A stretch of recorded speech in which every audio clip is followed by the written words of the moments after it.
Welcome to Faithful Bible Truths. Ang layunin po ng programang ito ay matapat na pag-aralan ang mga salita ng Diyos para sa ikakalawalhati ng Diyos, sa ikaliligtas ng mga makasalanan at sa ikakatatag ng mga Kristiyano.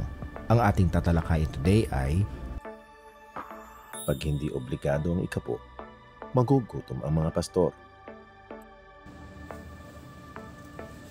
Pag hindi obligado ang ikapu, magugutom ang mga pastor. Ito po'y present ako mismo mga kapatid nang ito'y ipangaral ng isang Baptist pastor doon sa amin sa Bulacan. Ito po ay by a Baptist pastor in Bulacan. No? Ulitin ko po mga kapatid, pag hindi obligado ang ikapu, magugutom ang mga pastor. So ito pong tao, ito'y takot magutom. Ano po? Maliwanag po yan. Dahil alam nating lahat ngayon na mga sumusubaybay sa inyo sa ating channel na ito na hindi po talaga obligado ang pag-iikapu. Hindi katulad noong lumipas na panahon ng Levitical priesthood. Ano po? Kaya po, magugutom kaya ang mga pastor ngayon mga kapatid. Sa JCBC, kami naglilingkod. Ang aking anak at manugang ay mga full-time pastors mga kapatid. Ay hindi po nakakaranas na magutom. At ito po'y wala namang batayan sa salita ng Diyos. Ano po? Ito po'y nadinig niyang pangangatwiran din ng ibang mga kapastoran, mga kapatid. Ano ho?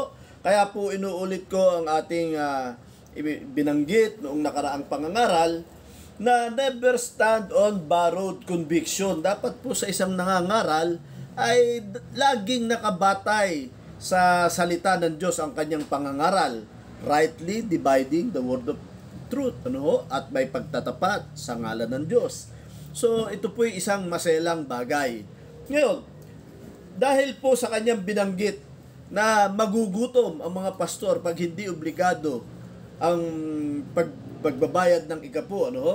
Ang gusto niya ay matulad ng panahon ng Levitical priesthood ang mga Kristiyano sa panahon ngayon, ay lumalapat po sa kanya at sa sino mang mga pastor na may ganitong pangangatwiran, ay lumalapat po ang isang talata na naalala ko sa Biblia.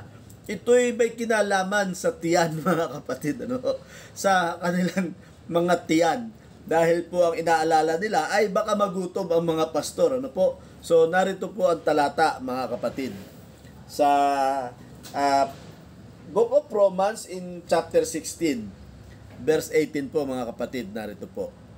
For they that are such, yung mga nangangaral, ano, serve not our Lord Jesus Christ, but their own belly. So sila po yung naglilingkod sa gawain, hindi para sa Panginoong Hesukristo, hindi dahil gusto nilang maglingkod sa Panginoon, kundi para sa kanilang mga sariling tiyan, mga kapatid. Yan po'y walang dagdag, mga kapatid. Yan po talaga sinasabi ng salita ng Diyos. Ano po? Gusto nila, para ang iniisip nila ay para sa kanilang sariling tiyan. Ano ho? At ano pa ang sabi ng talata? And by good words and fair speeches. Ano ho? Magandang mga pananalita. Ano ho? They deceive the hearts of the simple. So, wala ho tayong binabawas, dinadagdag sa talata, mga kapatid. No? Sa pamamagitan ng mga paliwanag, pananalita, no? Ay kanilang dinadaya ang ang puso ng mga mananampalataya.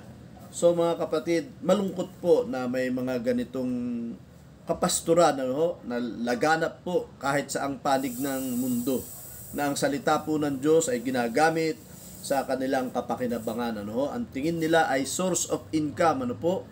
So inuulit ko po mga kapatid, mali po talaga na tayo ay basta na lang titindig pag nadinig natin sa pangangatwiran ng iba ay basta na lang ipangangaral, at mali po na sabihin na pag hindi obligado ang ikapu ay magugutom ang mga pastor. Tinitiyak po nating mali mga kapatid, pagkat tinitiyak po natin hindi po obligado ang pagbabayad ng ikapu sa mga Christian churches under the priesthood of the Lord Jesus Christ. At hindi naman po nagugutom ang mga tunay na lingkod ng Diyos na naglilingkod sa mga local churches. Muli po mga kapatid, we love you with the love of the Lord. God bless po. Salamat po at nakasama namin kayo sa pag-aaral. Kung ito po ay naging blessing sa inyo, please subscribe and share to others. At narito po ang mga schedule ng live streams ng aming mga gawain. God bless po.